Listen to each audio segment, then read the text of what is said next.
Rise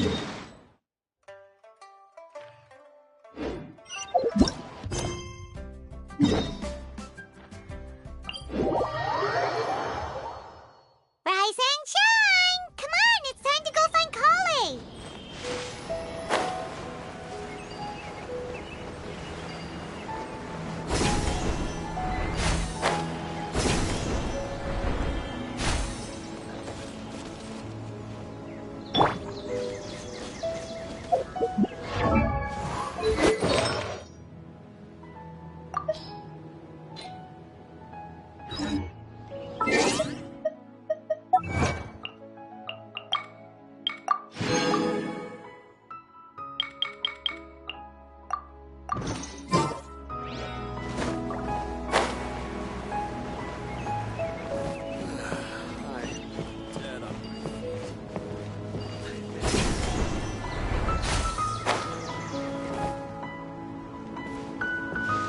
Yesterday, a total of 5 dusk birds flew by.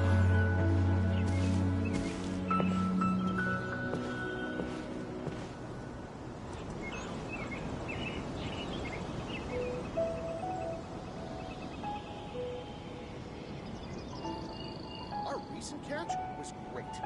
Definitely have enough for a grand feast this time.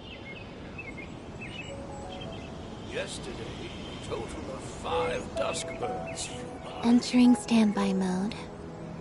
I hope nobody disturbs me.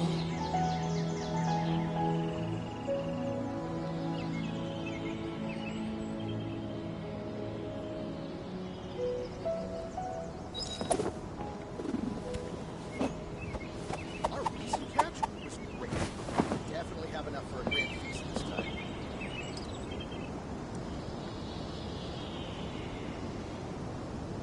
Yesterday, a total of 5 dusk birds flew by.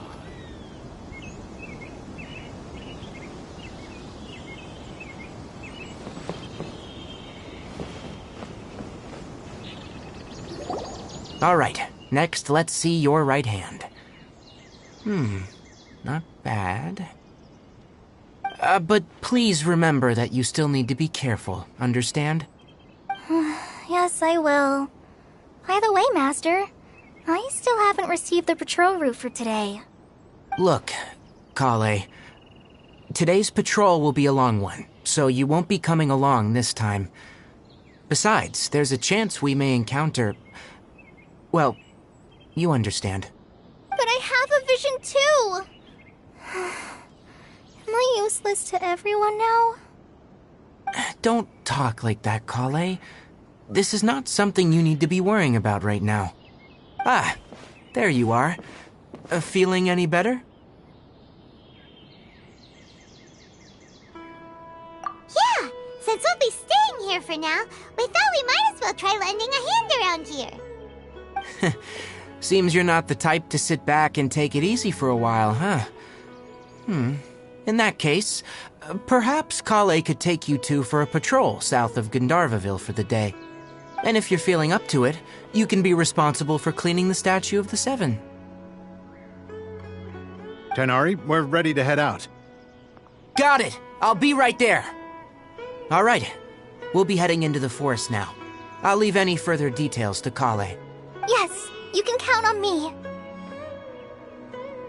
So, Kale, what exactly are we going to be doing today?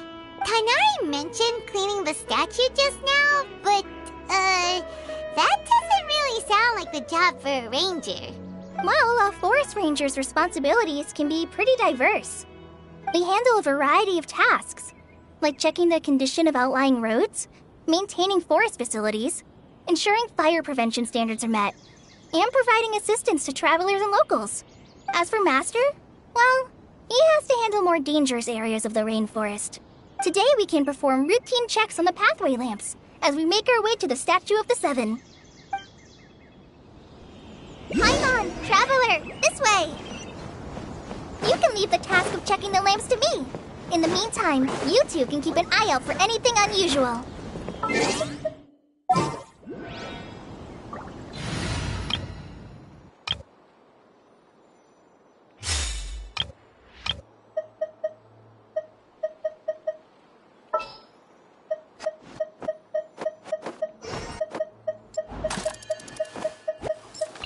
threads of your fate lie in my hands. Let's get out there and make some friends. All right, team, let's move it out!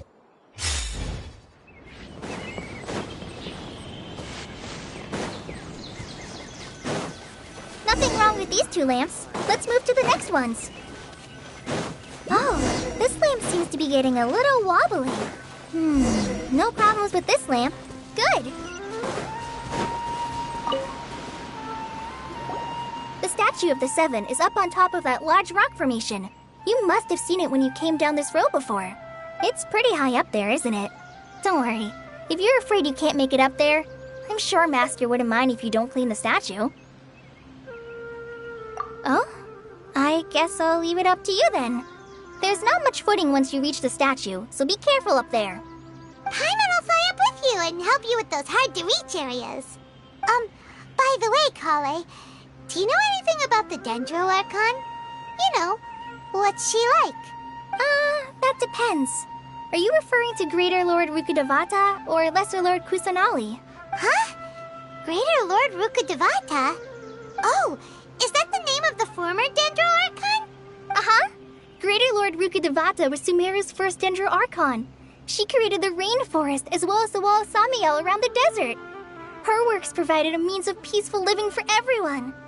To the people of Sumeru, she's not only a symbol of wisdom, but also of power and kindness.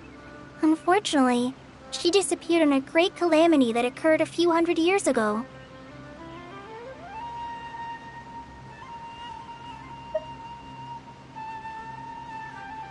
According to what Master has told me, the sages later found the newly born Dendro Archon and whisked her back to Sumeru. To celebrate the reinstatement of their lost deity, the sages dubbed her Lesser Lord Kusanali and let her reside in the sanctuary of Siristana. Uh-huh. Then what happened? Well, and then... I'm not too sure what happened, to be honest. Huh? You're not too sure? But aren't you from Sumeru? Yeah, I'm from Sumeru. But... maybe it's difficult to discuss this topic with strangers.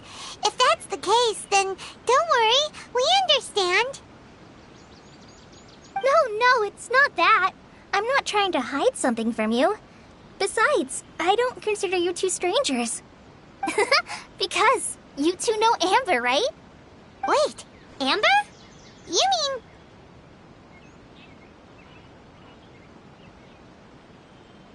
Yes, that's her. I once lived in Mondstadt for a while, and she helped me a lot during that time. You could even say that she helped me become a new person. There's no one like Amber. She lives life to the fullest while always adhering to her strong sense of justice. She's ready to answer the call for action at any moment, but is also very understanding of others. She's like the spark that lights the fire in everyone's heart around her. If you ask me, she's a prime example of a true outrider.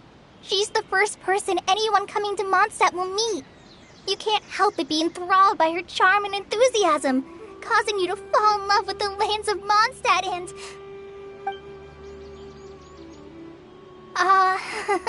sorry.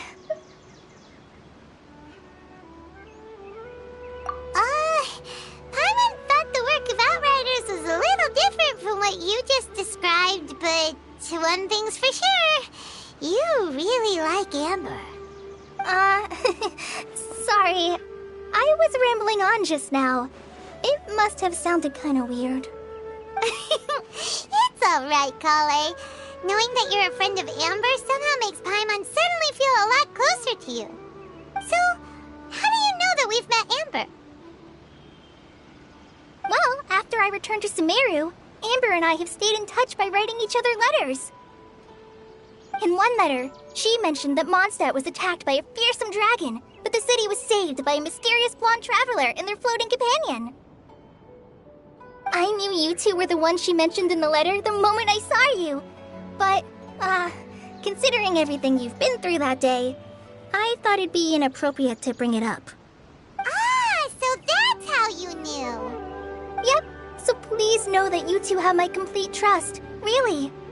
I wish I could tell you more about the Dendroarchon, but I have been away from Sumeru for some time, and I haven't read any books. Sorry. That's alright. You've already helped us a lot. We had never even heard of Greater Lord Rukkhadevata or the Sanctuary of Surasthana until you mentioned them. Oh, I'm happy that was helpful. There is one thing I want to ask, though. Why do you two want to know about the Dendroarchon?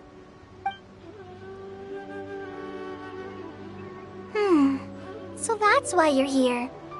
Thank you for telling me your story. Don't mention it. We are friends after all, right? Alright, we have a statue to clean. You both have my thanks. While you two are up there cleaning, I'll go ahead and inspect the forest canopy. Let's meet back here shortly.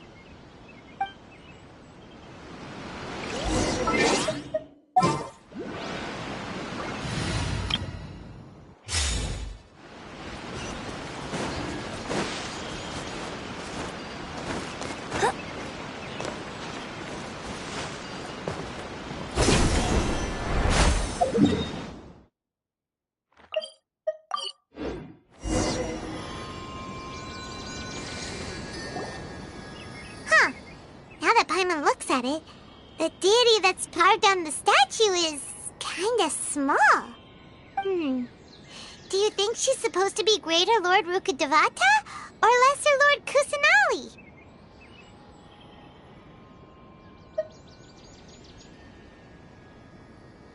The name does seem to fit the statue somehow. Well, anyway, we'll have to figure that out later.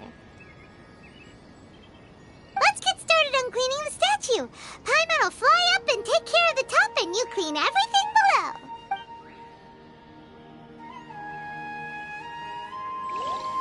Nice work.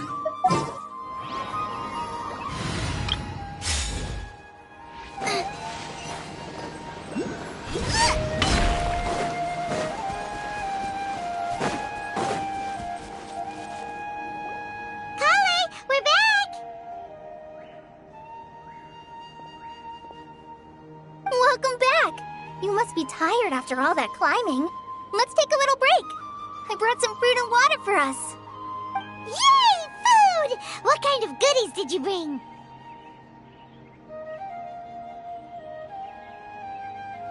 Hey, don't be a party pooper. It's not like Kale is a stranger or anything. Besides, the best way to compliment a chef is to show passion for their food. Xiangling taught Paimon that. I prepared a nice portable dish that forest rangers like to eat called pita pockets. I hope you'll like them. Whoops! No! You dropped it on the ground! Not to worry. I wrapped a few layers of oiled paper around each pita. They should be fine. Oh, Paimon nearly had a heart attack there.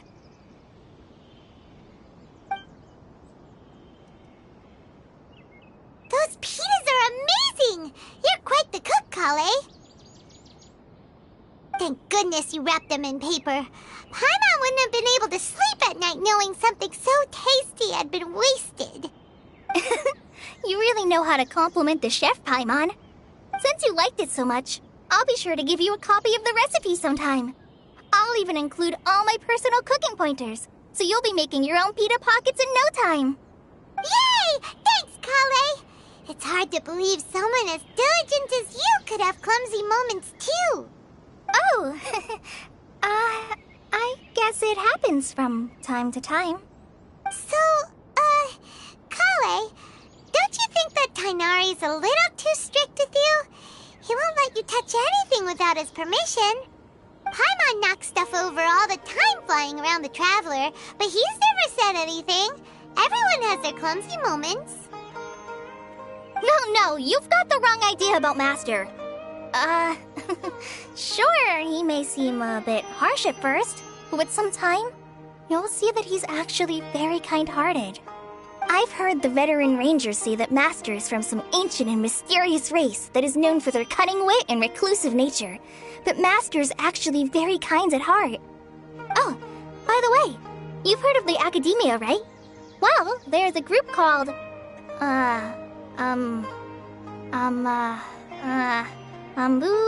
something? Well, anyway, because Master does a lot of research on plants, sages from the academia have written him many times, inviting him to take up an official position there. But Master declines their offers every time, saying, Sumeru City is too noisy. It'd be bad for my ears.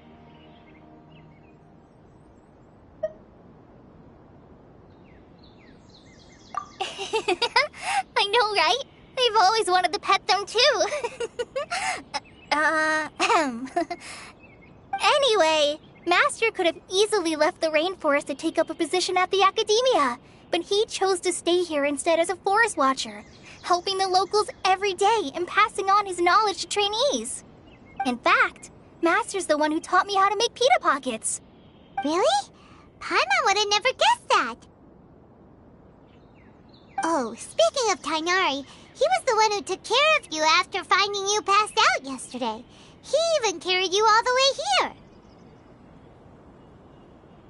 Paimon's still kinda upset, though.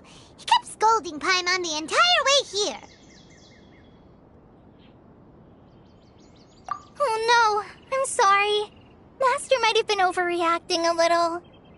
But, it's mostly because Paimon wouldn't stop yelling, "Why, oh why? Is he going to die?" It probably started to get under Master's skin after a while.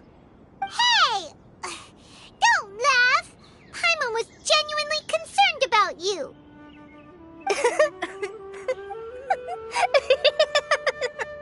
Hey! Now even Kali started to laugh. Ugh, that's it! Paimon won't forget this! It's time for some Paimonial wrath! No! Don't touch me!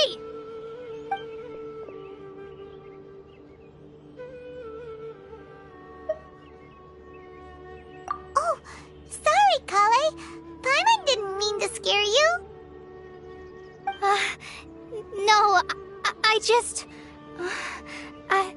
I didn't mean that. Kale, are you okay? What's the matter? No, I'm fine. I'm sorry. I must have startled you both reacting like that. Oh, well, it's getting late now. Let's hurry back to Gandharvaville. I think Master and the others should be back by now, too. Huh? What was up with Kale just now? And why is she in such a hurry all of a sudden? Look, she's practically running back. Paimon can't even see her now.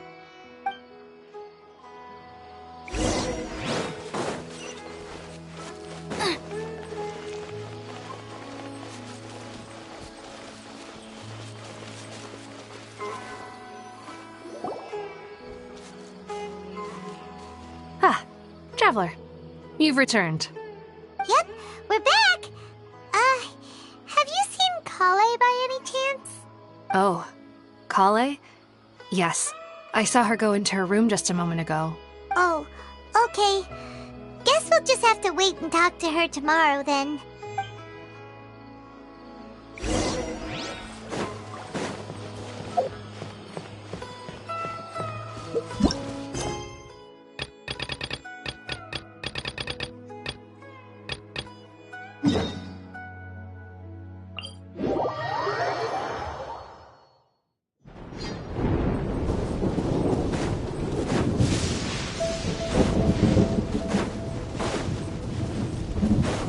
Reset!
apron? Outside to dry?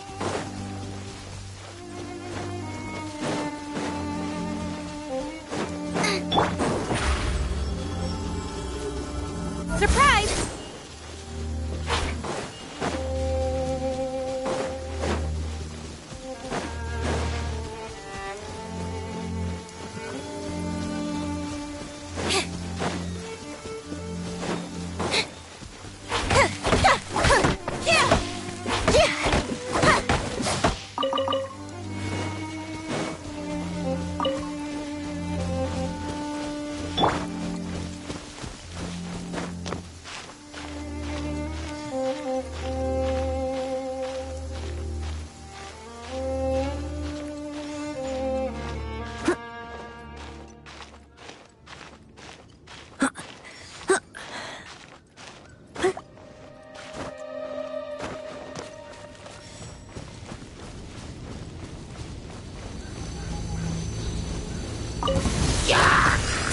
Nice and spicy!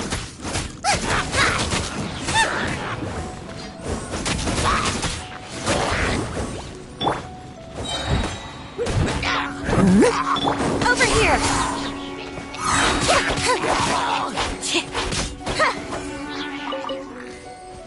Freeze!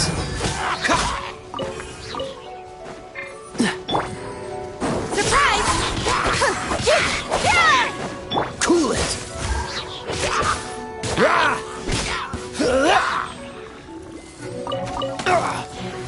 I must leave no stone unturned. Boba, get them!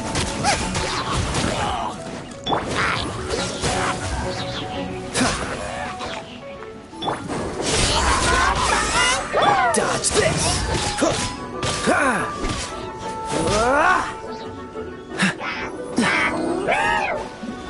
This one will be frozen in time. Freeze!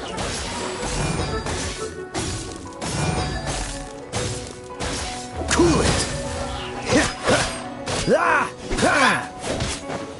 Chip on up! Freeze!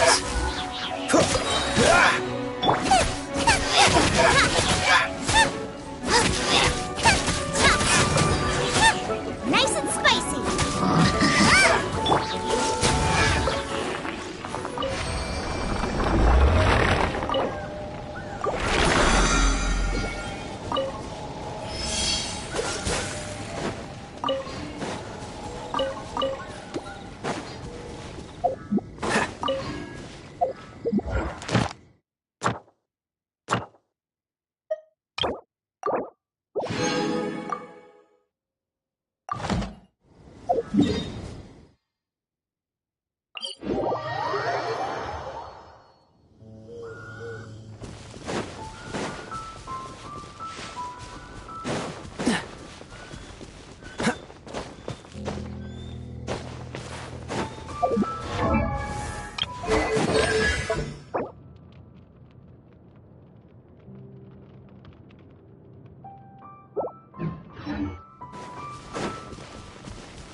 Frying pan, into the fire!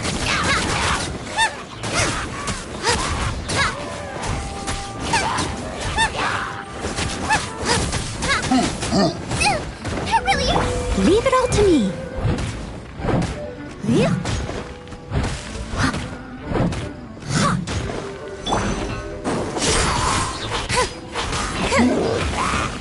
Dodge this!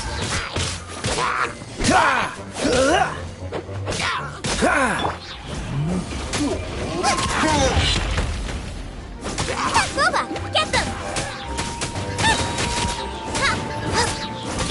Surprise!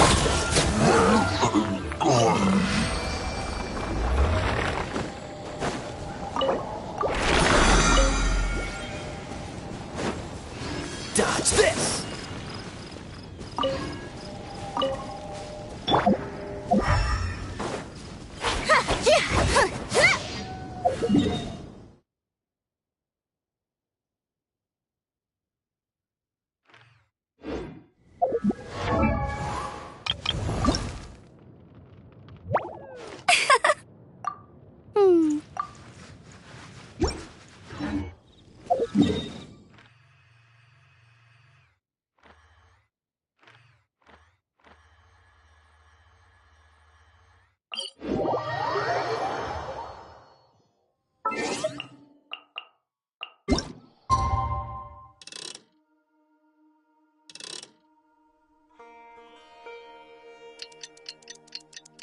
Paimon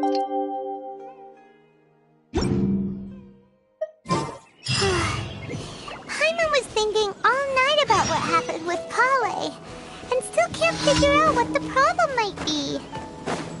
Maybe she's in a better mood now. Let's go check on her.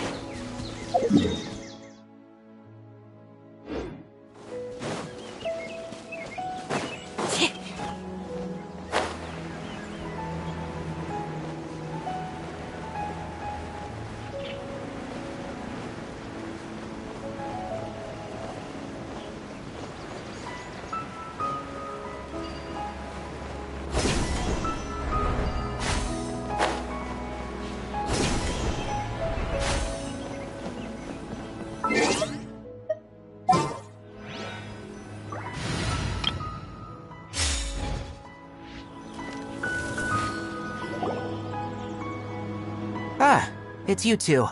I was just about to go look for you. Huh? Tighnari? What are you doing here? Where's Kale? I came to check on Kale's condition. To put it simply, she's not well. You mean she's sick? How could she be... Oh, wait a minute. Could it be because of what Paimon did yesterday? No need to worry. Something as small as you could never harm her. This sickness is something that Kale has been dealing with for some time. Kale has been more excited than usual since you two arrived. A little too much so, to be honest. She hasn't remembered to take care of herself. I suppose it's understandable, though. She hasn't been around anyone she considered a friend for some time now. It must have been refreshing for her to have you two here. So, Tighnari, what's really wrong with Kale? Let's take this conversation elsewhere. Kale just fell asleep after taking her medicine. She needs some peace and quiet.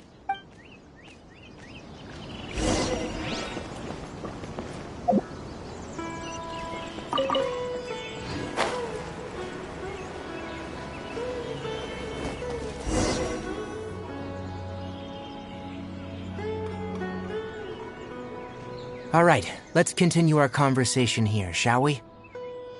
To be honest, I hadn't realized you were that honorary knight from Mondstadt until Kale told me just now. I've also heard all about your deeds in Liyue and Inazuma. So just to clarify, what I'm about to tell you about Kale is not because of who you are or your past feats. Instead, I am going to tell you because Kale asked me to. And honestly speaking, I was against Kale revealing her past to you. But she insisted, saying you two treated her with sincerity and as a friend. So now she wishes to reciprocate the gesture. So, Tighnari, what exactly is wrong with Kale? You said this is something she's been dealing with for some time. Just how serious is it? Right. Ever since she was a child, she's been afflicted with a disease called Elazar. Elazar? Yes. It's a disease unique to the lands of Sumeru. It is characterized by dark and hardened scales that form on the body. At first, the afflicted may only feel mild numbness on affected areas of the skin. However, as the disease progresses, one may begin feeling fatigued and even experience peripheral paresthesia. In its final stages, the disease strips a person of the ability to control their own body, and they effectively become completely immobile. That sounds terrifying.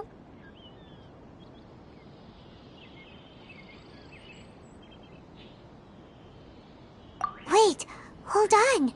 So when Kale seemed to be acting a little clumsy earlier, it was because...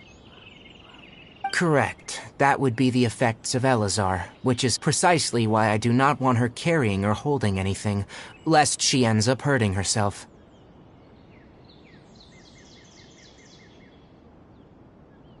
With appropriate treatment, the disease can be effectively controlled before it progresses to a more serious stage. However, there is unfortunately still no true cure for Elazar. Nevertheless, Kale's mother still hoped that there was something out there. She handed Kale over to an organization known as the Fatui after one of their members lied and said they had a cure. What? The Fatui? It appears you already are familiar with them. That'll save me some explanation. Anyway, The person who eventually rescued Kale and brought her to me for care said that she had been given to a harbinger known as the Doctor. I have no idea how this doctor managed to do it, but her case of Elazar was completely stable for all the years that Kale was with them. However, Kale's days with the Fatui were anything but pleasant. Kale is a resilient individual and always tries to appear cheerful, but her experience with the Fatui has left deep scars. Even now, she can still feel deathly afraid of someone touching her. Oh, Paimon had no idea Kale's been through so much suffering. Oh, by the way, Paimon, Kale wanted me to tell you that she's sorry for scaring you yesterday. She also wanted both of you to know that she's sorry for hiding her illness. She doesn't need to apologize. None of this is her fault at all. Well said. I hope you'll get a chance to tell her that in person the next time you see her. Kale once thought that it would be impossible for her to have any real friendships. I trust that you two will never let my trainee experience such emotional pain again. Don't worry, Tainari. We'll take good care of her.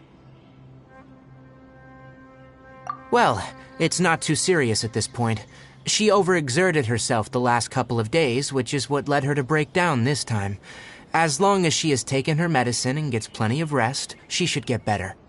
Though I must admit that Kale's condition was much more stable when she first arrived here in Gandharvaville. She was interested in the work of the forest rangers the moment she saw us. I could see that she was serious about learning, so I felt compelled to ask her to join us. Her stamina has gotten much worse recently. Though a moderate amount of physical exercise is always necessary, I'm afraid the long-distance patrols are a little too much for her now. Alright, now that I've told you about Kale's past, I think I'll head into the rainforest to find some ingredients needed for her medicine. I'll see you two later. Yeah, we'd like to do something to help Kale too. Alright, but I must warn you two. The rainforest is a dangerous place, especially for someone who's still recovering, like the Traveler. You must follow closely and listen to every instruction. No problemo! Let's go then. We'll be looking for a plant known as the Nilot Pala Lotus. It's often used to help those afflicted with Elazar recover their energy. Hey, Tainari? Where exactly are we going to find this plant?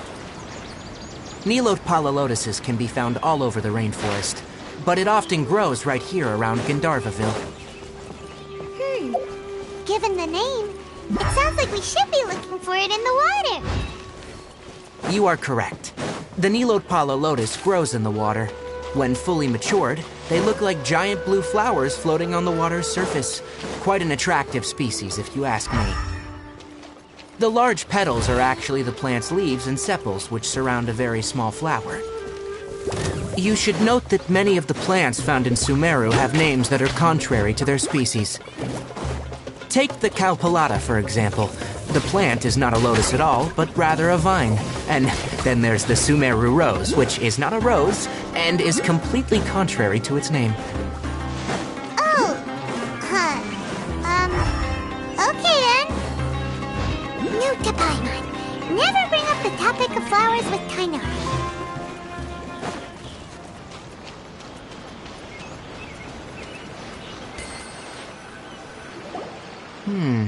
There should be Nilot Pala Lotuses growing somewhere in this area.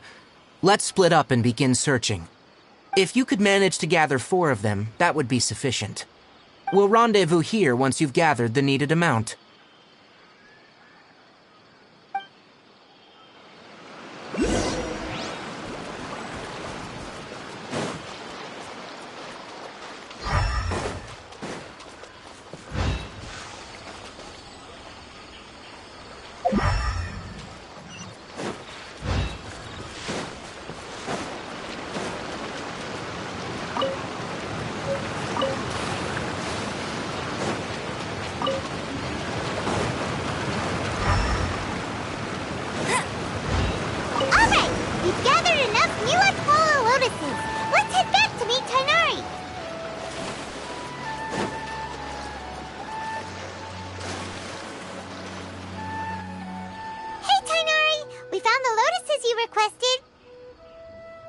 Let me have a look. Good. very good. These are all excellent quality. I'm glad you two came along. Your exploration experience helped save me a lot of time here. It seems we even have enough time to stock up on other things I need. Hey, Tainari!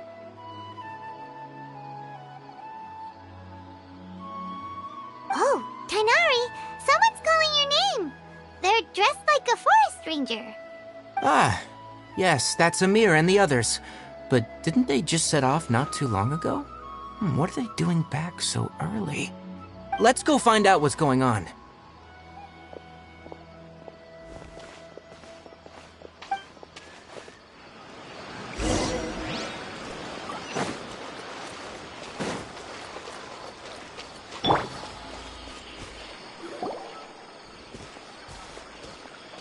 Tainari, thank goodness we found you here. We were just about to head back and find you at Gandharvaville. What's going on? We just discovered a withering zone. The withering is back? But the patrol route you were on should have been already cleared just a week ago. It reappeared so quickly. Can you tell me the exact location? It's up ahead, deep in the river valley. It's appeared in a spot that blocks nearly the entire narrow part of the valley area, so we decided to come find you as quickly as possible. And the radius of the contamination? Sorry, I couldn't get a clear enough view to tell. No one in our patrol team had a vision, and it appeared to still be spreading, so we didn't risk getting any closer. Okay, I understand. You made the right decision. I'll go deal with it right away. In the meantime, please guide these two back to Gandharvaville. Wait, Tainari, why don't you let us help you? You two have only just arrived in Sumeru. You're still unfamiliar with many things in these lands. There's a unique type of anomaly that occurs in the Sumeru rainforest. It's called the withering. The affected areas not only cause nearby vegetation to wither, but it's also lethal to wildlife and even people. If you don't carry a vision, then you should think twice before approaching such places. Yes, Amir is absolutely right. I wasn't kidding when I said the rainforest is a dangerous place. As Amir said, only someone with a vision, that is, the power to manipulate elements, will be able to resist the withering's corrosive effects for a time. That's right. If any of the forest rangers without a vision come across a withering zone, we first make a record of the location and then have a ranger with the proper abilities deal with it, like Tainari here. Only someone with a vision can venture within a withering zone and find a way to deal with it. But you don't seem to carry a vision. Don't worry, he may not have a vision, but he's a real pro at using the power of the elements. Don't sweat it. We've helped others deal with similar situations before. Wait, you've met other forest rangers before? I was planning to properly show you both how to identify the withering before you left Gandharvaville. Anyway, since you two are experienced adventurers, come with me. I'm sure you'll both be able to help.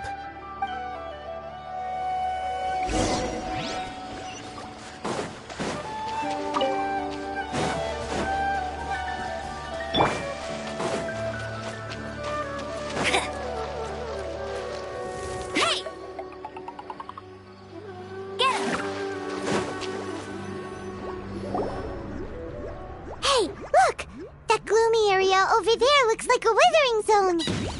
Even though Paimon's seen one before, it's still kinda scary. All right, Traveler. We're about to enter the withering zone. Since you already have experience dealing with these things, you should already know what to do. But please remember, don't push yourself. If at any point it becomes too much, return outside the zone and take a breather. It could become a matter of life and death. You ready then? Let's go.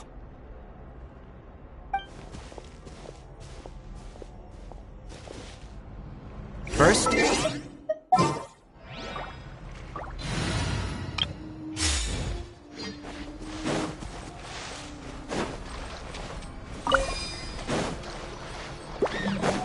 freeze!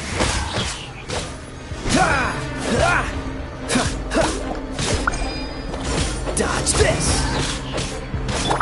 Chip on up!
Great work.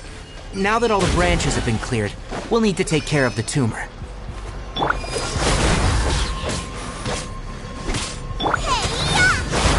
Don't get frostbite. Be amazed! As a good knight should. I must leave no stone unturned. Now! Destroy the tumor of the withering! We did it! Everything's returning to normal now! Yes. Thanks to you two, we were able to quickly restore this area back to normal. Tainari? You make it sound like we did well, but why does Paimon have the feeling you're worried about something? It's that obvious, huh? Alright, it's like this. Recently, the rate at which withering zones appear has been increasing. Even though we were able to quickly clear that withering zone, it won't be long before another one appears. If that simply meant more work for me, then that wouldn't be an issue. But it's far more severe than that. The withering is leaving lasting effects on the rainforest itself. For instance, even though we cleared out the withering zone, many of the plants that were affected will not recover. This presents a crisis for the ecosystem itself. Many plants in the rainforest are already in decline, directly impacting the wildlife that depends on those plants. And most disturbingly, as the appearances of withering zones have started to increase, Kale's case of Elazar has also become more serious. Huh? Well, why's that? I'm still not sure of the exact reason. However, I've received word from acquaintances at the academia that similar cases are being reported for patients with other conditions.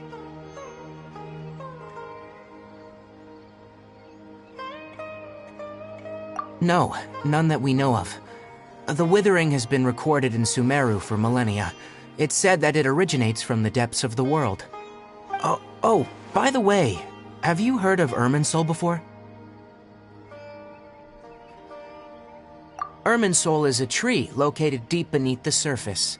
Although it isn't like any tree we know in a biological sense, you can basically think of it as a large tree that grows downwards rather than upwards. I'm sure you've heard of ley lines, right? They're like the roots of Irminsul, spreading and extending from a massive cavern deep underground all the way up to the surface.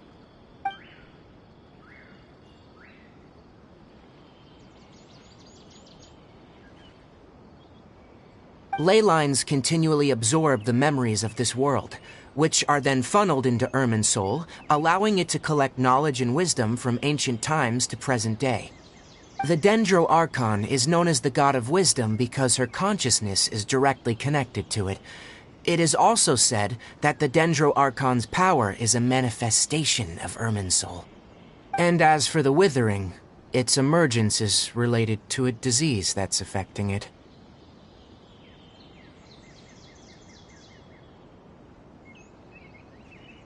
That's right. My ancestors learned of this from Greater Lord Rukkhadevata's familiars a long time ago, but even those mysterious creatures did not know of a cure for Irminsul. I'm afraid we Rangers will be battling the Withering Zones here for a long time, until a cure is found. Alright, that's enough on this topic for the time being. Now that we've taken care of things here, it's time for us to head back to Gandharvaville.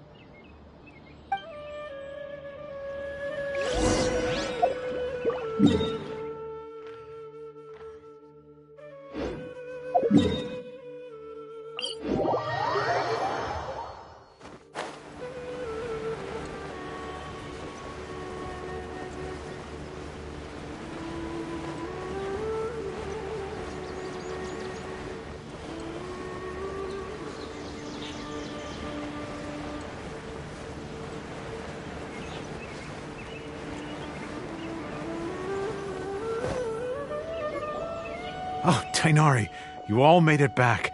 How did it go? The withering zone you reported has been taken care of. No need to worry. Huh? Wait, is that?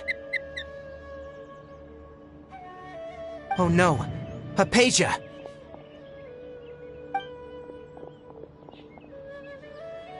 Huh? What's wrong, Tainari? This Duskbird is Hypatia's designated courier for urgent news. You do remember her, don't you? She's the scholar you and Paimon were following when you first arrived in Sumeru. Oh, her? How could we forget? So did something happen? Let me see what's written in the letter first. So what's it say? And what's with that weird expression on your face? Just let Paimon read it. Huh? All Paimon sees are 3 squiggly lines. Yes, allow me to explain. After we brought you from Hypatia's cave to Gandharvaville, Hypatia resumed her meditation. She must have just finished. It's been nearly 3 days since she's had anything to eat, and it appears she's forgotten to prepare some rations. This letter is her asking us for help. We need to go. What? You mean she's been sitting there for 3 days? Hey, wait, how did you know all that from just a few lines on the paper? Well, obviously because this has happened before. Last time she drew 5 lines, and by the time we found her... Well, I'd prefer not to remember that.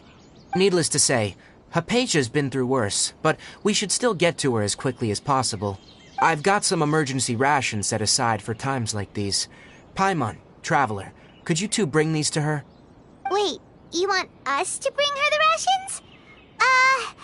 But will the Traveler be okay if her cave is still filled with that funny incense? Let's find out. Here, Traveler, take a smell and see. So, how do you feel?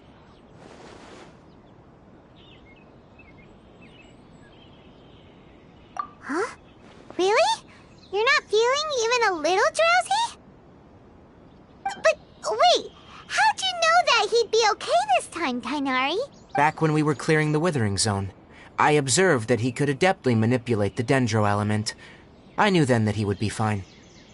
And if I may ask, when I was telling you two about Irminsol's ley lines, was what I described similar at all to what you saw when you were unconscious?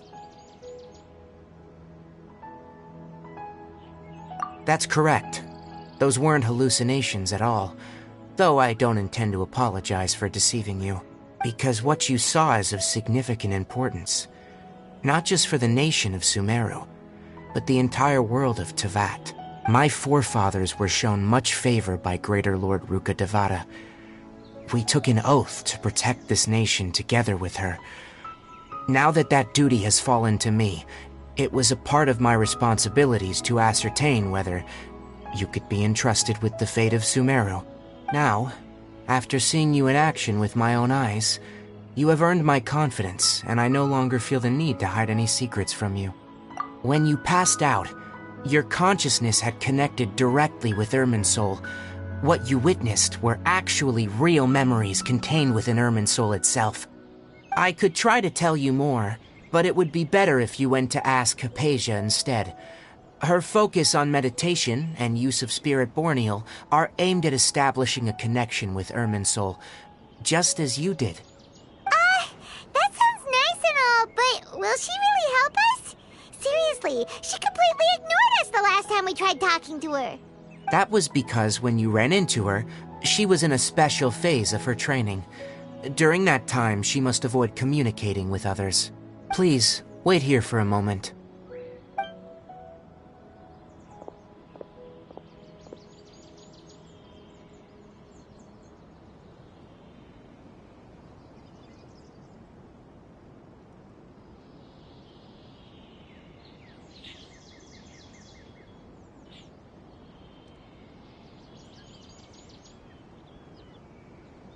Here, take these.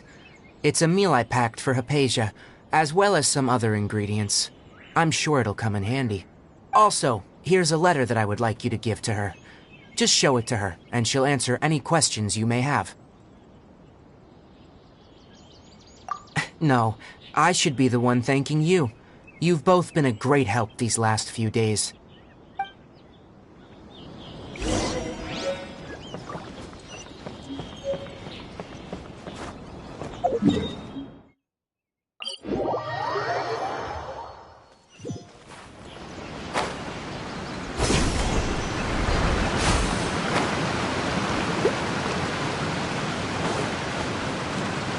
Hypatia should still be in the cave. Let's go inside and see how she's doing.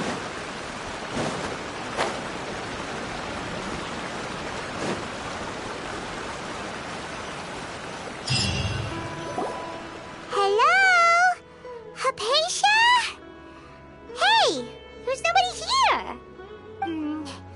Maybe she went out to look for some food. Let's try looking around the area.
Hypatia, are you alright? So hungry. Need water.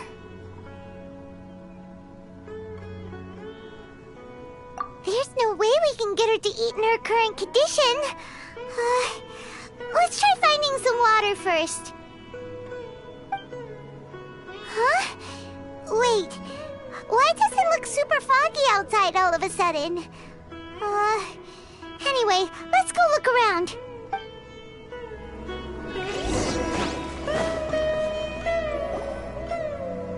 Huh?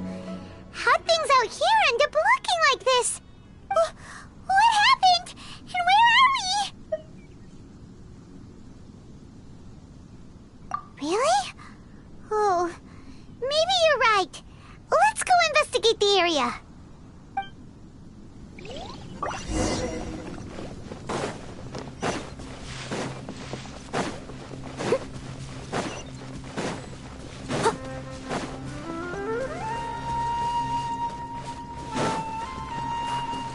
Wow, this place is huge! I'll catch up. Paimon knew there's something off about that cave. Let's think of a way to get over there and have a closer look. Who knows? Maybe we'll find a lead of some kind.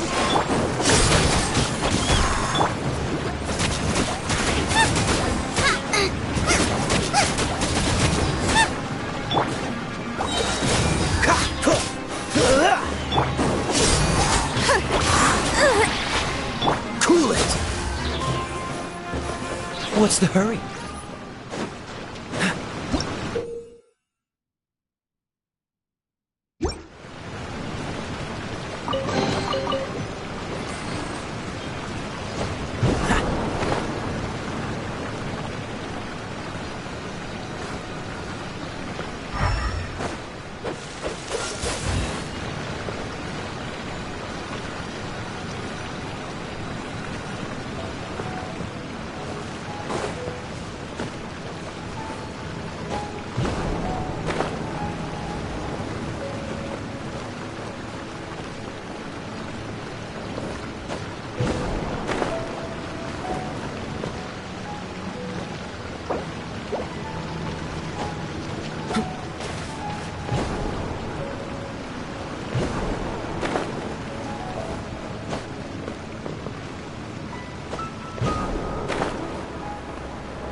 everything around us suddenly change?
Leave it all to me.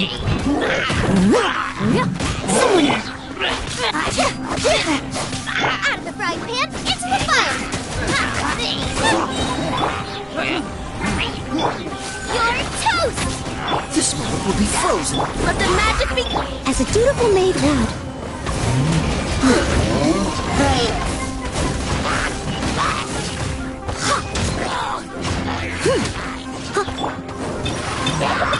Step on up!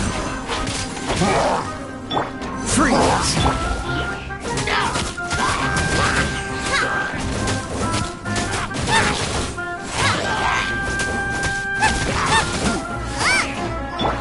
Cool it! Over here! Eat this! Nice and spicy!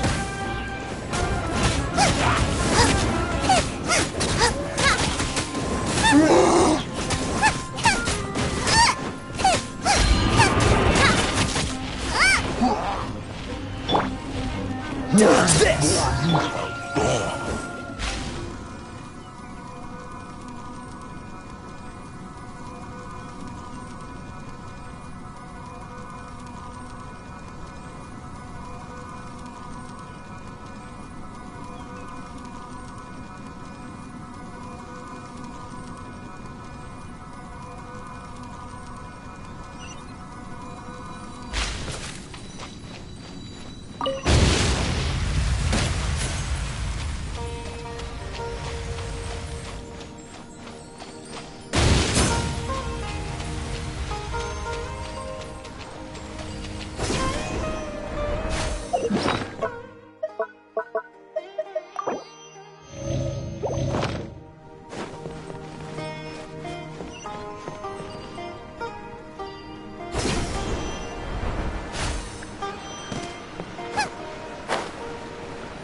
What in Tibet is going on here?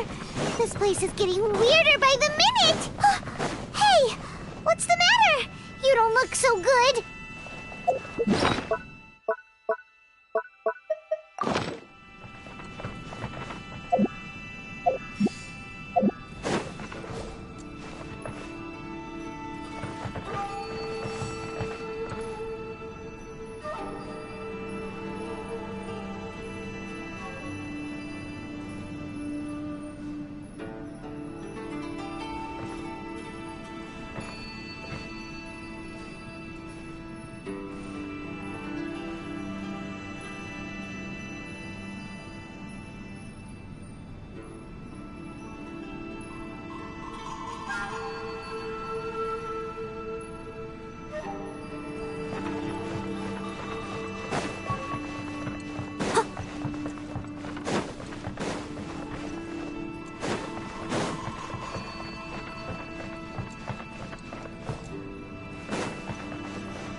meet again, traveler. The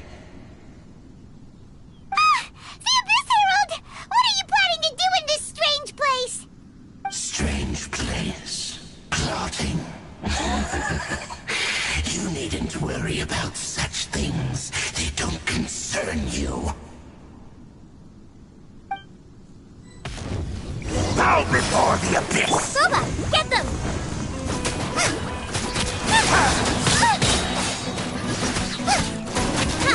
You're toast! Stupid frostbite! Cue the spotlight! As a good knight should. Steady as stone.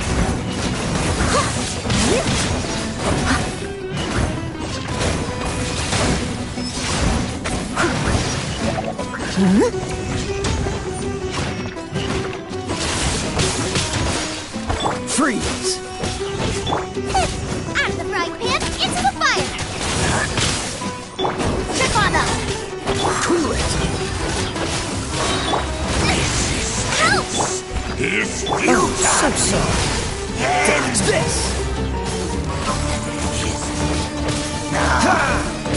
Boba, get them! Cool it! Over here!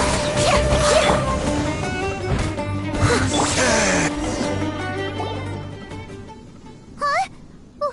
Why can't we beat this guy? Oh, Paimon doesn't get it! We faced others like him before! What's wrong this time? Traveler, though you may have managed to avert countless crises before, your good fortune was bound to end sooner or later. It's time you realize how weak and powerless you really are. Your sister. Oh, pitiful traveler. Are you really so ignorant? Or are you just living in complete denial? Her Highness has long since forsaken you.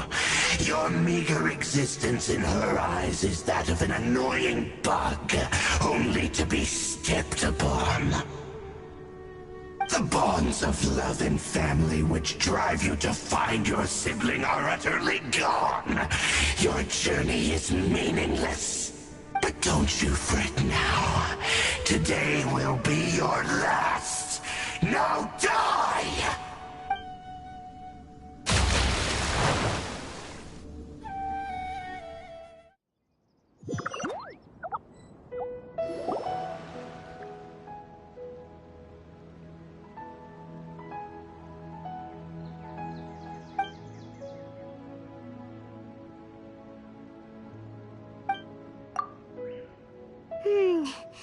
What do we do? We haven't seen Hypatia anywhere out here. Oh, there she is! Quick, let's see how she's doing. Ah, so sweet. Well, the good news is that she's still conscious. Hey, why'd you drop her food on the floor like that?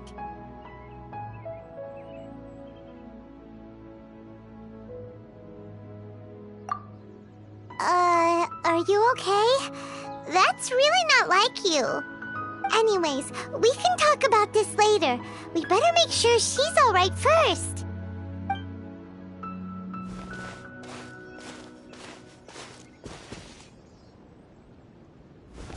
Whoa! Wait a sec. Look at all this fruit lying around her. We can put that to good use.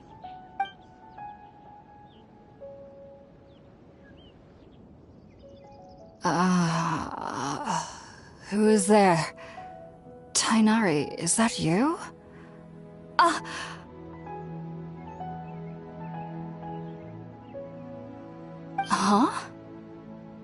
It's okay. You can relax, Hypatia. Tainari sent us here to bring you some food and water. Here, we have a letter that he asked us to give you.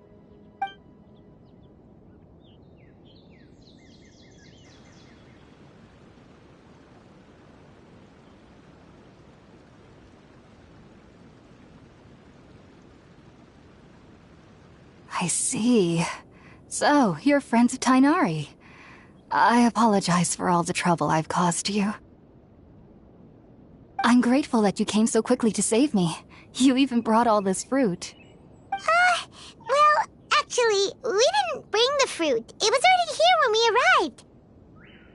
We were kind of wondering about that, actually. When we found you here, there was all this fruit lying around and even some juice dripping from your lips. How did you end up like this anyway? Oh, really? I seem to understand now. All the fruit was likely from my, neighbor. Must have come by and saw me like this. Your neighbor? You mean there's someone else living nearby?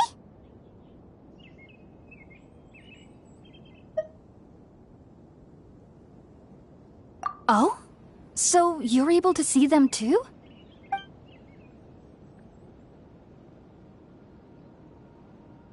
Wait, hold on a second, Traveler. You say that before we arrived, you saw some mysterious creature and suddenly had a strange dream? Isn't that a little too crazy to believe? No, I actually do believe what the Traveler is saying. I myself had a similar experience once before and ended up scaring my timid little neighbor here. You needn't worry. They mean you no harm. They only dragged you into the dream because they hoped to buy themselves a little time in order to scurry away. So, Hypatia, just what kind of creature is your neighbor exactly? I'm not sure what it's called, to be honest. But I do know that they have some sort of deeper connection with the Dendro-Archon. I know this because the first time I saw them was also the exact day my consciousness was able to form a connection with Irminsul. Even after I opened my eyes and stopped meditating, my heart was still pounding, and my mind was racing with all the knowledge that I had touched. And at that very moment, I suddenly noticed a small figure at the opening of the cave. In my curiosity, I began to walk over to the creature. They must have already been used to me living in the cave, because they didn't seem to mind me approaching them. They just kept doing whatever they were up to. It wasn't until I crouched down next to them that they suddenly realized that I could see them. Oh! And then? And then I had a dream. By the time I came to, they were nowhere to be seen. I was convinced they'd never show up again. But sure enough, I saw them nearby a few days later. And they weren't alone. I feel like they aren't as afraid of me as the first time I approached them. But I never would have expected them to save me. Yes, no doubt about that. By the way, Tighnari mentioned in his letter that you had questions for me regarding Irminsul.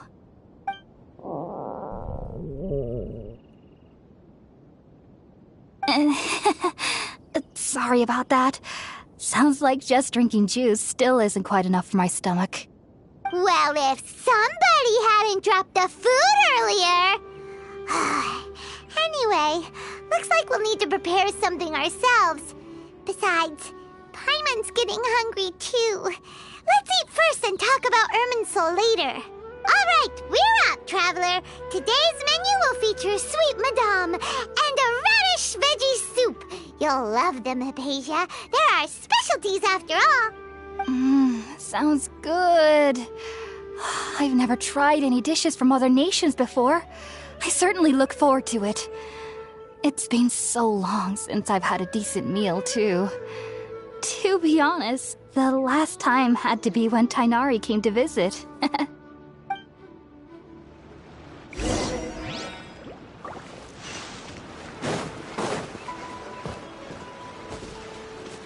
Nice and spicy.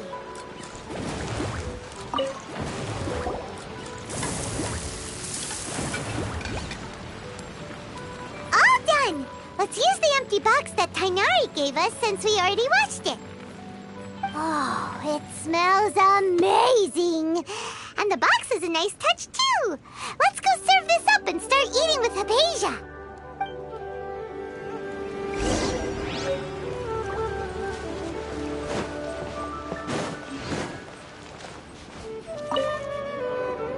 Are you already finished cooking? Smells delectable. I'm truly thankful whenever I can enjoy a proper meal like this. Cooking really isn't my forte.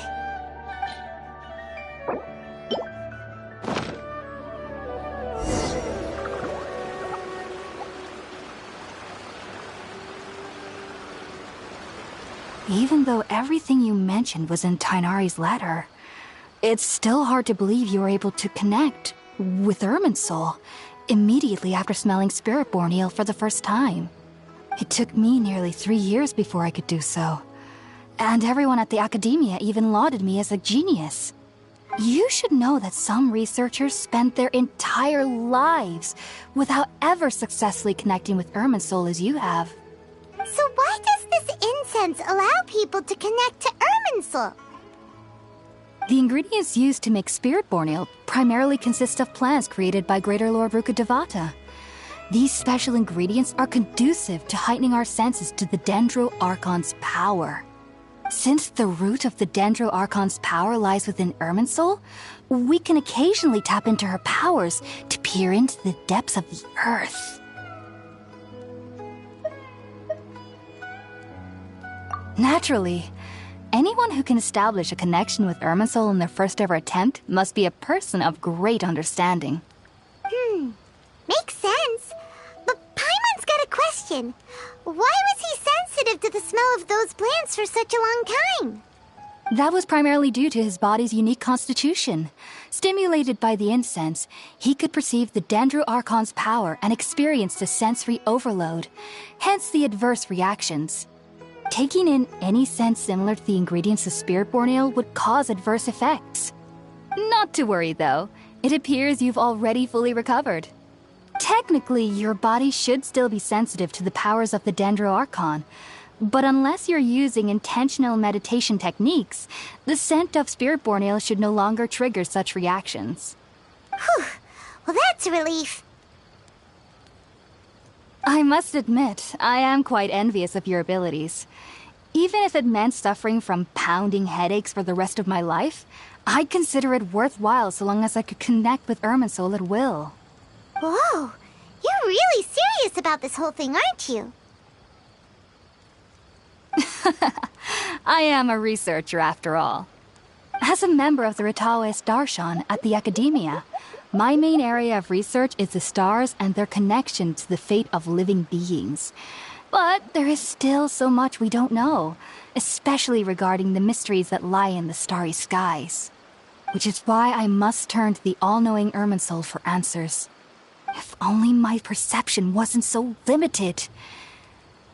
Unfortunately, I cannot guarantee that my every attempt to attune with Irminsul will be successful, or that doing so will leave my consciousness intact. I am currently in the stage of training known as Satyavada life. Many researchers in Sumeru have lost their minds while seeking to attune with Irminsul during this stage. Sages have said that Irminsul contains divine knowledge, and touching such knowledge without the proper preparations and abilities will only lead to one's mind caving in on itself.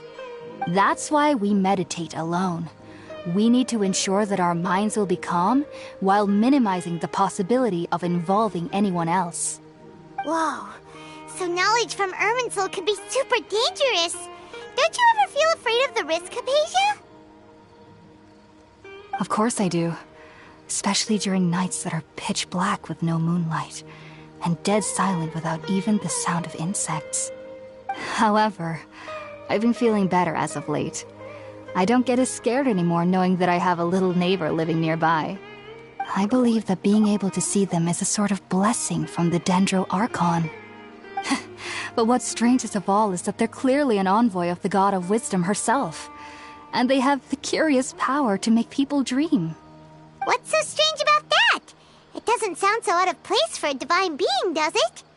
Well, it's strange because nearly nobody in Sumeru can ever dream. Huh. Is that true? Yes, well, to an extent. Only children can dream in Sumeru. Adults, however, never do.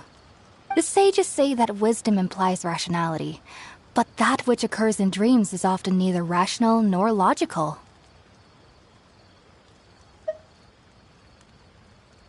Yes, if one struggles with anxieties, those emotions could influence their dreams. The fact that the people of Sumeru do not have dreams is seen as a blessing by the sages. They believe that Greater Lord Rukkhadevata, the God of Wisdom, is keeping us away from the foolish delusions you encounter in your sleep. I was born into a family of scholars in Sumeru City. Ever since I was a child, my parents would always tell me that I'll know I've grown up once I stop dreaming. I studied hard, enrolled as a student in the academia, and went on to become a researcher. Sure enough, I never dreamed again. But then, on the day I scared the little Aranara, I suddenly saw a dream again. It was incredible. Though I don't exactly remember what I saw, I clearly recall the feeling. I suddenly felt like I was a child again. Back then, I was foolish and ignorant as any youth would be, but I was free of fear. Maybe dreaming isn't as bad as we've made it out to be. Just be sure not to speak of this if you travel to Sumeru City. They'll look at you as if you've lost your mind. So, do you have any thoughts about the things he saw when he connected with Irminsul? Sorry. I'm afraid I don't have any answers as of now. All I can say is that what you saw is a memory contained within Irminsul itself. World forget me. What could that possibly mean? If only I could ascend past Satyavada life and begin Paripurna life, I might have some more answers for you. If you two are ever in the area again, please be sure to come and see me. There's no need to be thanking me. You two are my saviors. Besides, I'm already looking forward to tasting some more of your cooking.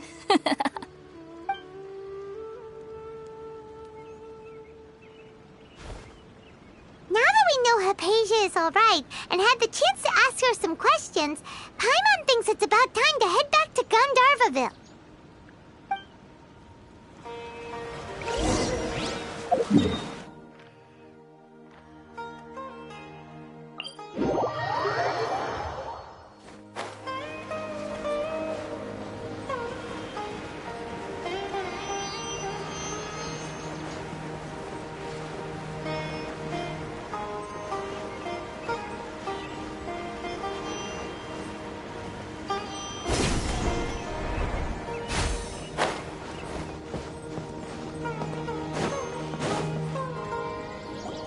Think about it, Tainari. Refusing to join is tantamount to burying your head in the sand.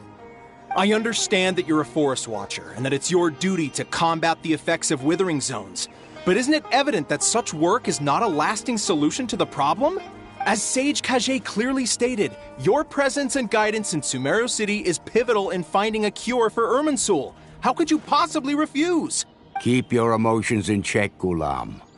Let's at least listen to Tainari's reason for declining. We're here to invite him to the academia, not to cause a scene. Sage Kage, I am truly honored that you came here in person, but I'm afraid I must still decline your invitation. I am merely a forest watcher.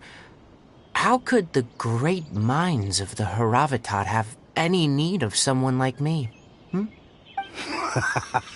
Well, it turns out that your refusal letter had some implications on your master's reputation. He is a renowned sage of the Immorta, after all. I see.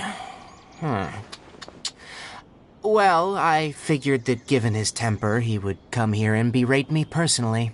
Tainari, your master is an integral part of this effort, and now he requires your assistance. And what exactly does my master need of me, Sage Kage? You'll know, once you've arrived in Sumeru City, that is. And, how long will I be required to stay? There's no definite answer as of now. Do you mean to tell me that, despite coming all the way here to Gandharvaville, you still can't answer the questions I laid out in the letter to my master? If that's the case, then I'm afraid I cannot give you a definite answer either. Tainari, but you... So be it. Come, Ghulam, we're leaving.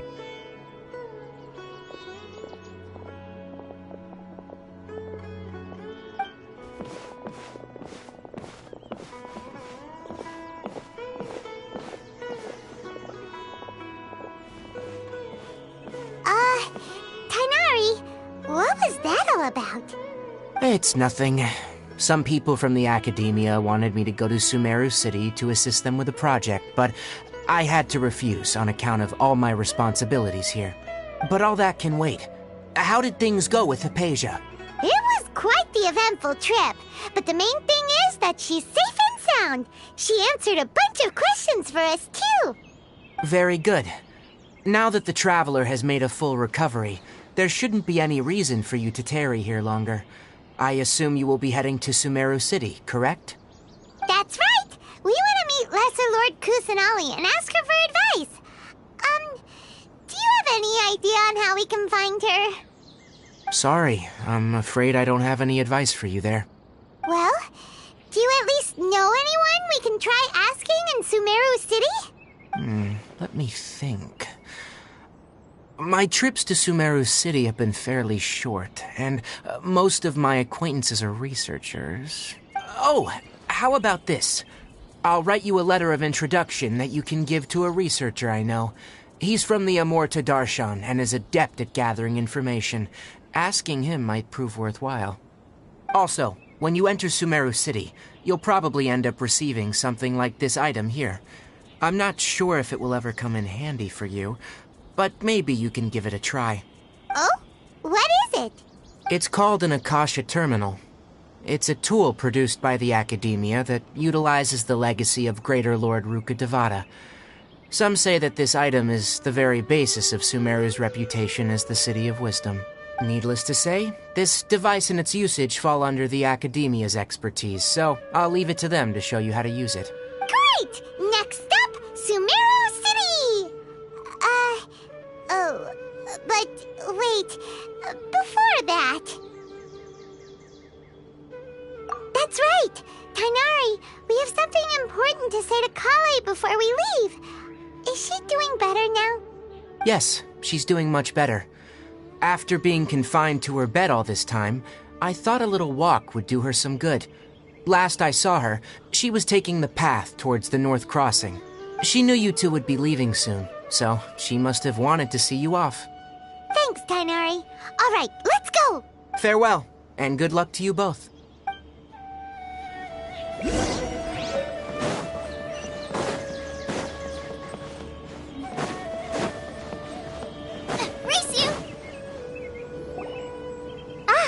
I've been waiting for you two.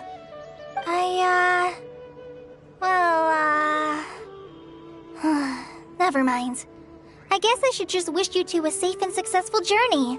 Thanks for waiting here just to see us off, Kale. We're headed to Sumeru City. Don't worry about me. I can take care of myself.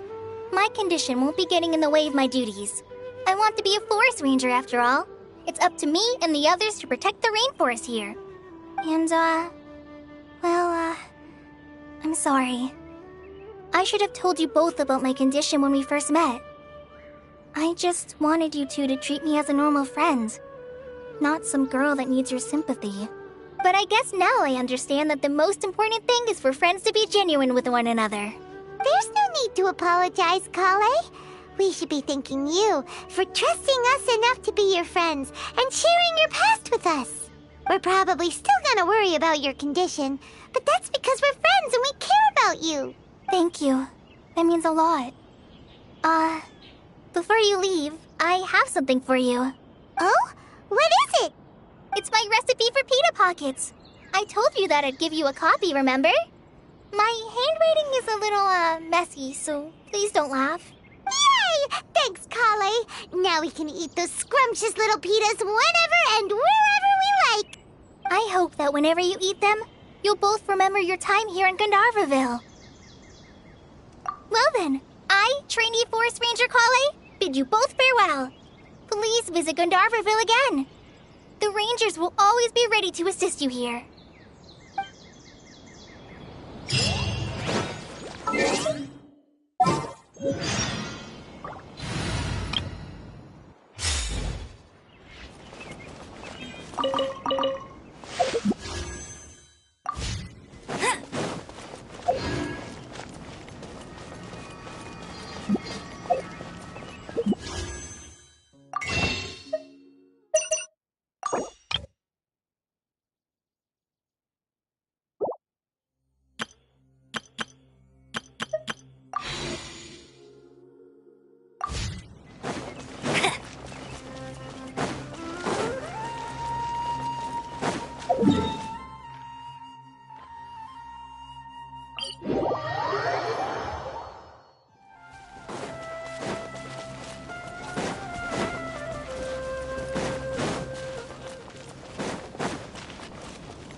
One moment, please, you two. It appears this is your first time visiting Sumeru City. Oh, yeah, that's right. But how did you know that? Because there's currently no information on either of you in the Akasha. But no need to worry, that won't prevent you from entering the city. In fact, the Academia conveniently provides each traveler to Sumeru City with a device. Perhaps you two have heard of the Akasha before. It's our beloved Greater Lord Rukkhadevata's lasting legacy, a treasure trove of collected knowledge. After centuries of tireless research on the Akasha, the Academia created one of its most ingenious inventions, the Akasha Terminal. As long as you are within Sumeru's borders, you may use an Akasha terminal to connect directly to the Akasha and access any knowledge you need. I should mention that due to technical limitations, the operation of Akasha terminals will be much smoother and more effective in large cities such as Sumeru City and Port Ormos. Oh, so this is the thing that Tainari was telling us about. It sounds pretty amazing. You two are quite fortunate. Until recently, it was standard practice to only issue Akasha terminals to outlanders who spent an extended amount of time in Sumeru. However, this policy was recently changed, and now all travelers are issued one upon arrival. Here are your Akasha terminals. Please handle them with care. It kind of looks like a leaf. To activate it, simply hold it in your hand and say the following phrase to yourself. May the mighty God bless us with their voice of wisdom. Oh, since this little doodad lets you access knowledge, maybe we can use it to find a way to meet Lesser Lord Kusanali. Let's give it a try. Ahem. May the mighty God bless us with their voice of wisdom.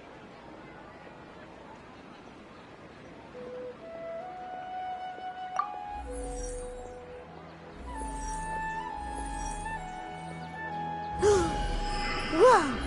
Just now, something clicked, and Paimon suddenly knew how to use this thing. It seems all we need to do is concentrate on what we want to know, and bam! You get it. Oh, that'll come in real handy. Exactly. That is the power of the Akasha. And with that, let me officially welcome you both to Sumeru City.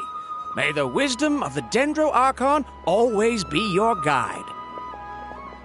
Okay, now that we're in, we can check the Akasha about Lesser Lord Kusanali. Let Paimon try. 500 years ago, the sages found a newly born deity from within some scorched ruins. The deity now resides in the sanctuary of Suristana. Seems pretty similar to what Kale was telling us. Okay, next, let's concentrate on asking how to meet her.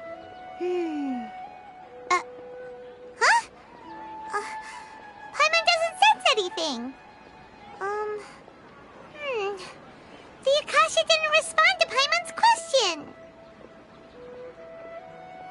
Oh, come on! Ugh. Focusing on this question feels like when you have something you're trying to remember and it's on the tip of your tongue, but you just can't think of it. Ugh. Paimon's brain is exhausted.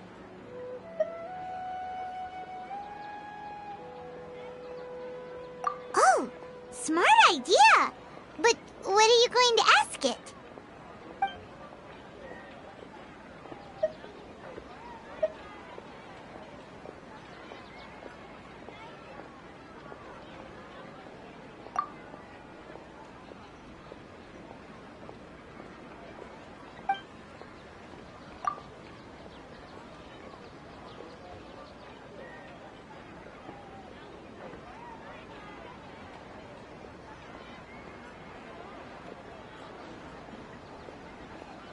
Uh-oh. Paimon's getting all teary-eyed all of a sudden. It feels like the people of Sumeru really missed their Archon.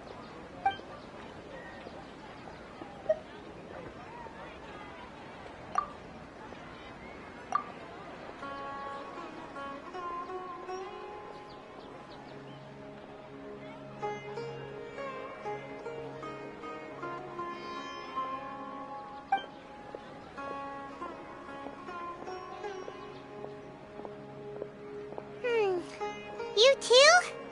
Well, glad it's not just Paimon.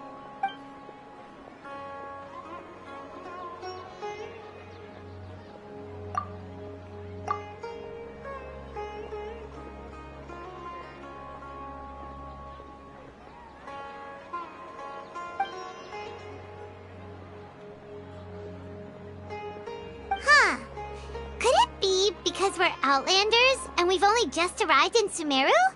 You know, maybe we're not qualified to receive an answer to this sort of question or something. Well, seems no matter which way we try, we can't find anything that'll lead us to Lesser Lord Kusanali. Guess our only choice now is to try meeting with the researcher that Tighnari recommended. He's from Sumeru and even has a position in the Academia. Maybe he'll be able to access more info from the Akasha. Let's see. Tighnari wrote an address on the letter's envelope. Oh, it's not far from the city's gate.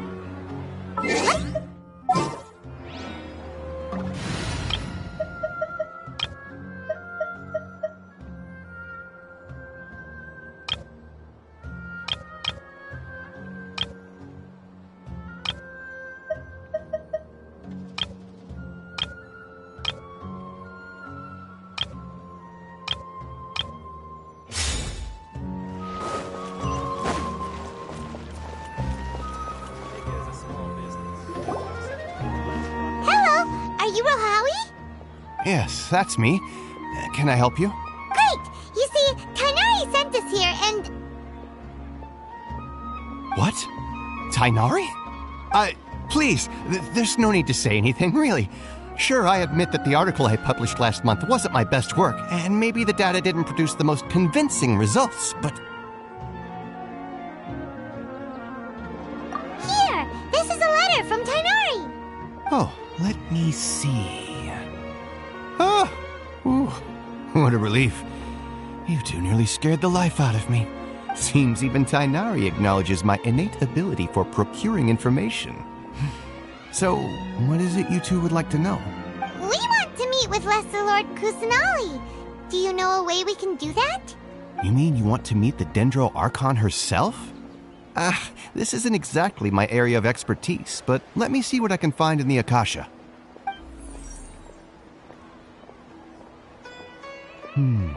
Sorry, the Akasha didn't respond to my query. What? You too?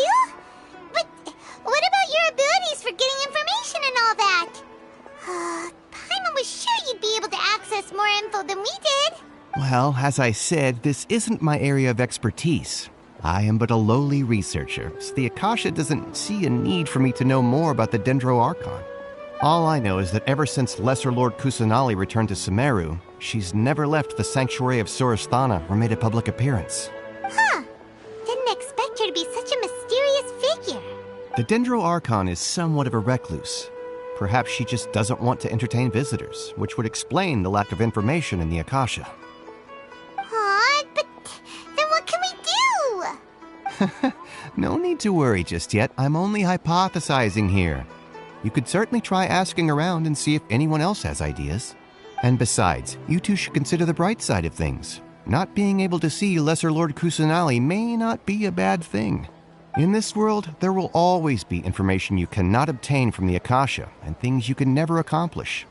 Take me, for example. It's a miracle if my brain cells can spit out one paper every 3 years. But Tighnari? That guy can publish 3 papers in just a single year. Okay. Thanks for your advice. Don't mention it. If you two ever want information about things like who's been promoted within the Academia or relations between the 6 great sages, come find me. Hey, come on. This is a survival skill at the Academia. Oh, Paimon's expectations were pretty low, but this is so low it's like digging holes in the dirt. So what do we do now? Even if we want to talk to someone, we don't know anybody here. Huh? Like who? Oh, you're right!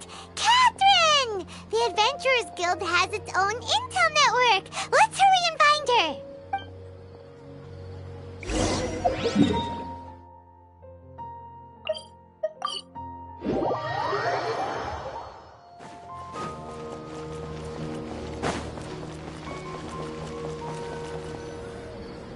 Ad Astra Abyssosk.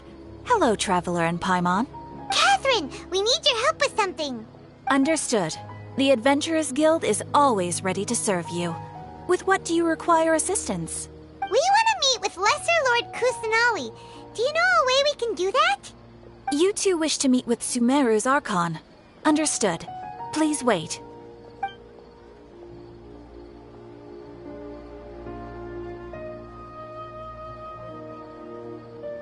I apologize, but I am unable to call up any relevant information in the Akasha. I'm also unable to locate any pertinent information in my personal memory. Aww, another dead end. Well, if Catherine can't help us, then we really don't know anyone else to ask now. Please do not worry. I may know of someone who can help you two. In Sumeru, the Adventurers Guild does not serve as the vanguard of information. Rather, there are numerous active mercenary groups collectively known as the Eremites. They take on various contracts and work all across Sumeru, so they naturally accrue intelligence. An Eremite brigade called the Corps of 30 is in charge of Sumeru City's defenses. Not only are they the oldest brigade, but they are responsible for managing and coordinating the affairs of all other mercenary brigades. Corps of 30? What a weird name. Supposedly, they are named as such because their ranks numbered 30 at their inception. Asfand, an advisor with the Corps of 30, maintains good relations with the Adventurers Guild. Though he's already retired, he and his words carry great weight within mercenary circles. If you'd like to get in contact with him, you can find him at the Corps of 30's headquarters, the Citadel of Regzar. You're welcome. I wish you two the best of luck. We look forward to your exploits in Sumeru. Alright, off to the Citadel of Regzar we go!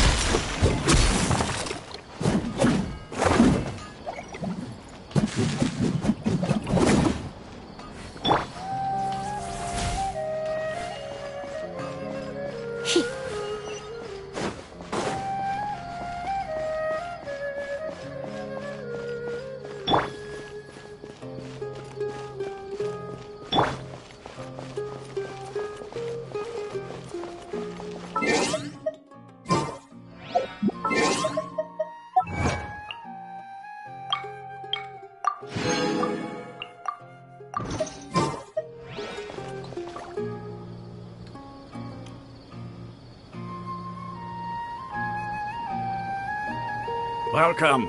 The Adventurers Guild told me to expect you two. It's nice to meet you, Asfand. We'd like to ask you about something.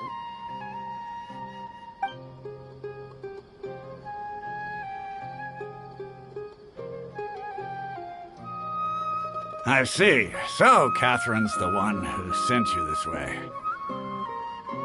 Ha! It's true that the Eremites' network is vast, but even I can't help you meet the Dendro Archon. Wait, seriously? That's it? Afraid so. The Eremites aren't terribly religious, so we don't know much about divinities. As far as the Akasha goes, we can access even less than you. We originally came from the desert. The gods there died off long ago.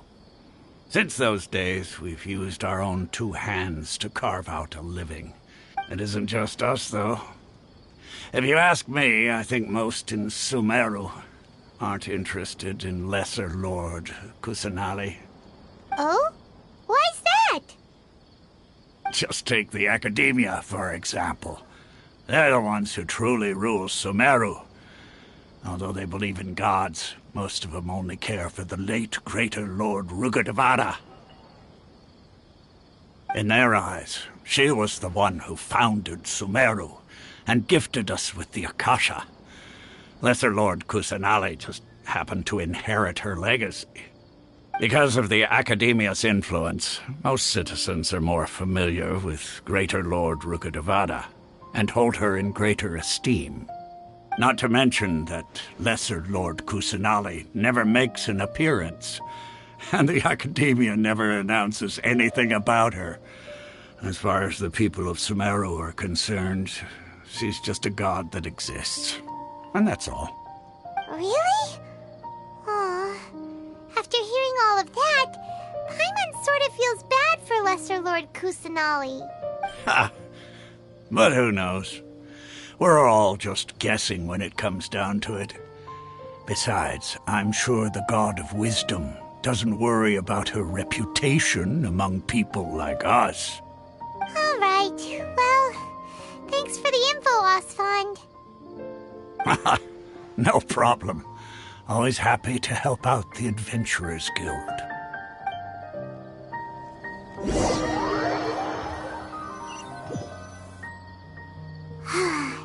Seems Osfond was right about most people's attitudes here.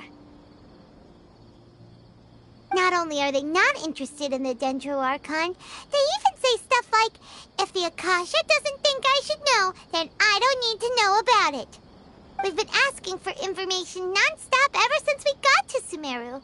But the harder we try, the more helpless everything seems. Isn't there at least one person in this entire city who cares about Lesser Lord Kusanali? Oh, you two are interested in Lesser Lord Kusanali? Huh? Who are you? From the sound of it, you two are Outlanders who recently arrived here. You've been asking around for information on Lesser Lord Kusanali, right? Oh, I'm sorry. I forgot to introduce myself. I'm Dunyarzad, one of Lesser Lord Kusanali's faithful followers. Whoa, really? Then do you know how we can meet with her?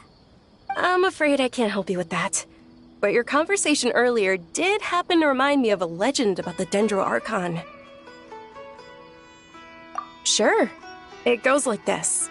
Long, long ago, there was a man who heard a prophecy.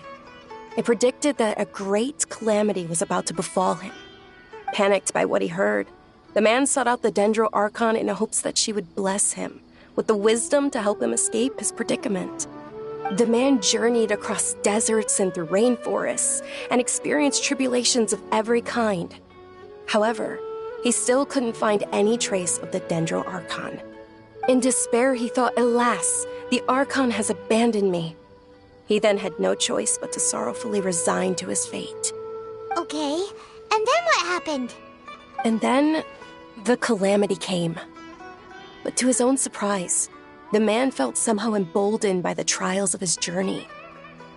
By relying on his own strength, he managed to overcome the adversity. At that moment, a bird perched upon his shoulder. This bird was, in fact, an avatar of the Dendro Archon. She said, "O Archon Seeker, do you now understand? She and her wisdom have long been found by you. Along your journey, we were in every flower and blade of grass, every ray of sparkling sun, and every breath of dancing wind. So long as you continue to think and ponder, we'll be wherever you go." Yeah, thanks for the story! Paimon feels all warm and fuzzy inside after that. In a way, it seems like this story is also one of the Dendro Archon's avatars. Dunyarzad, since you worship Lesser Lord Kusanali, can you tell us anything else about her? Of course. So did you two know that, I'm terribly sorry, but it seems something's come up now. Let's chat another day.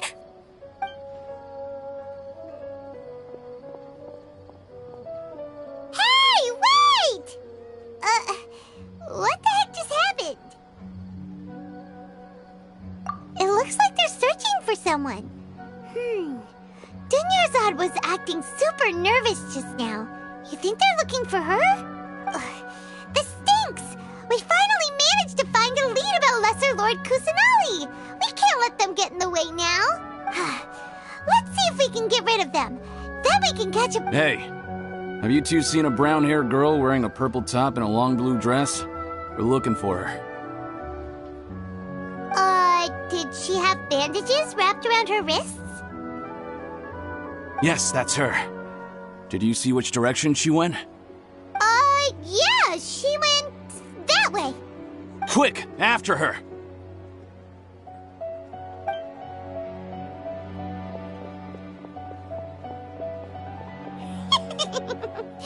That should keep him busy for a while.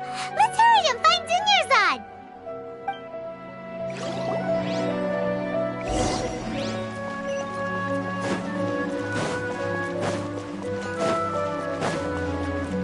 Bet you can't keep up with me. There you are, Dunyarzad. We thought you might have been long gone by now. Oh, it's you two. Oh, you startled me there. You can relax now. We threw those people looking for you off the trail. Really? Thank you so much. Unfortunately, I believe there's still more of them out there looking for me. Uh-oh, looks like there are some coming this way. Huh? More of them? Then what are we standing here for? Run! No, wait, my body isn't in the best shape. It's difficult for me to run. Okay, sounds good. There's a tavern on the other side of the port we can go to. They probably wouldn't expect me to hide in a place like that. All right, let's move out. Stay behind us. We'll keep an eye out for anyone looking for you.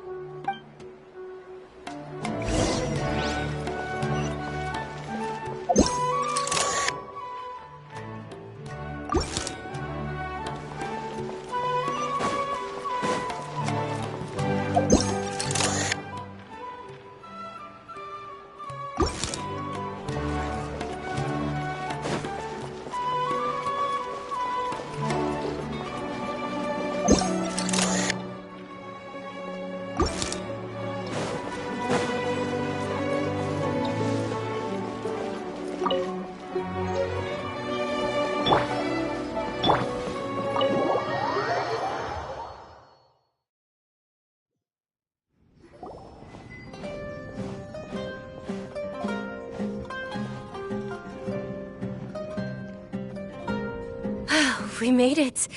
Oh, they shouldn't be able to find us now. Wait! Stand down, Dia!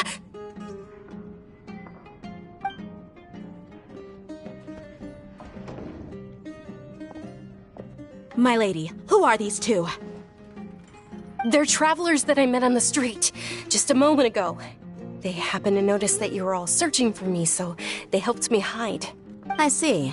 In that case, you two should scram. There's nothing here for you. Wait a sec! Who the heck are you? And why are you shooing us away? I'm Miss Dunyarzad's bodyguard, here to see that she returns home safe and sound. My lady, let's get going.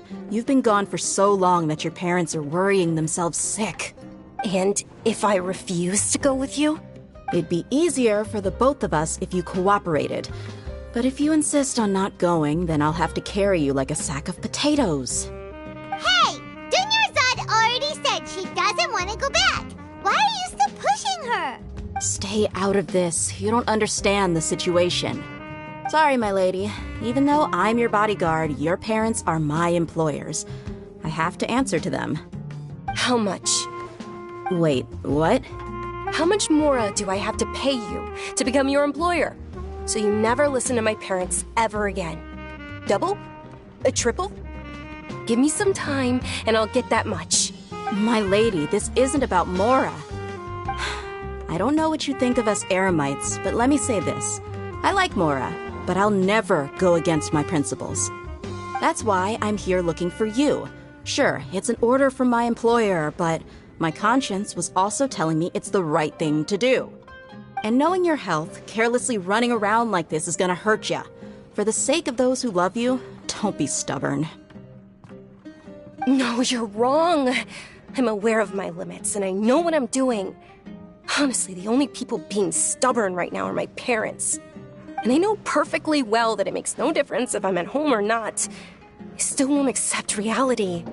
And every time I bring this up, they just change the subject.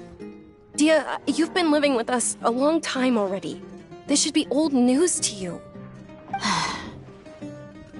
Dia, I know it hasn't been easy for Mother and Father, and I'm grateful for everything they've done for me.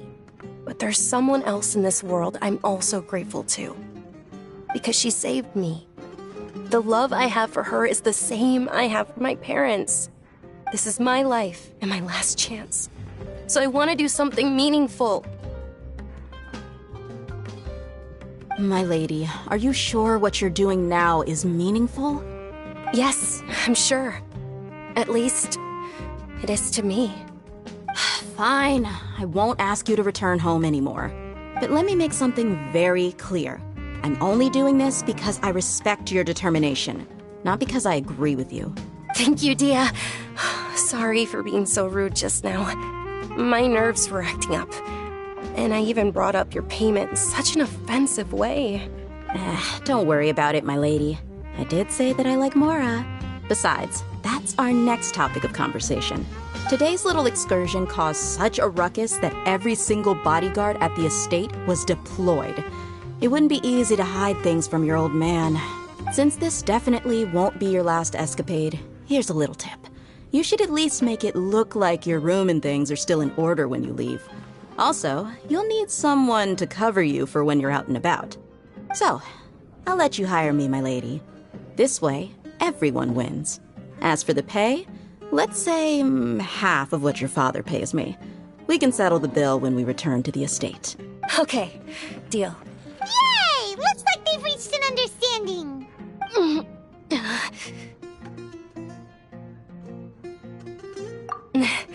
I'm fine, really. I just feel a little tired now that things have calmed down. My lady, stop trying to look tough. We're already in a tavern, so let's rest up and grab some grub. I'm sorry for worrying you two. If you don't mind, I'd like for you to join us. Sure! After you rest up, we want to hear more about Lesser Lord Kusanali.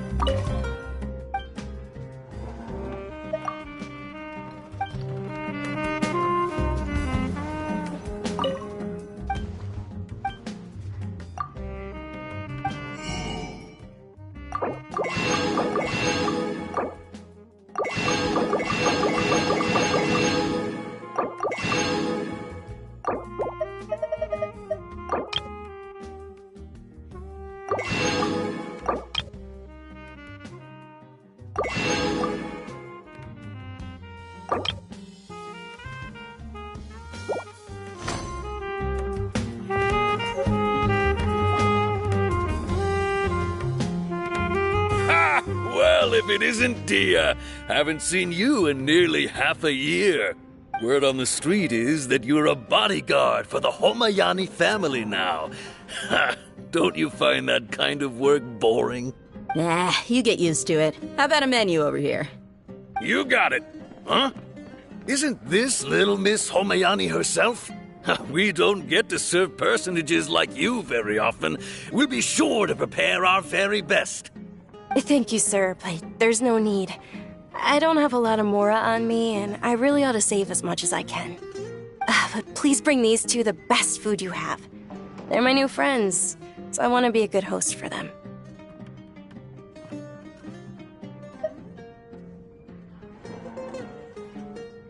Wait, we're paying for ourselves now? Aw, Paimon kinda wanted to try something fancy, but we aren't exactly loaded. Guess Paimon will settle for something ordinary. How about our charcoal-baked agelenach cakes? They're our signature snack, and they run cheap. Look, other customers over there are eating some now. They look kind of burnt and dry. Paimon will pass.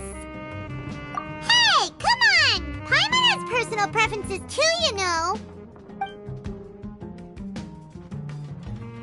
Dunyarzad, we asked a lot of people when we first arrived, and almost nobody was interested in Lesser Lord Kusanali.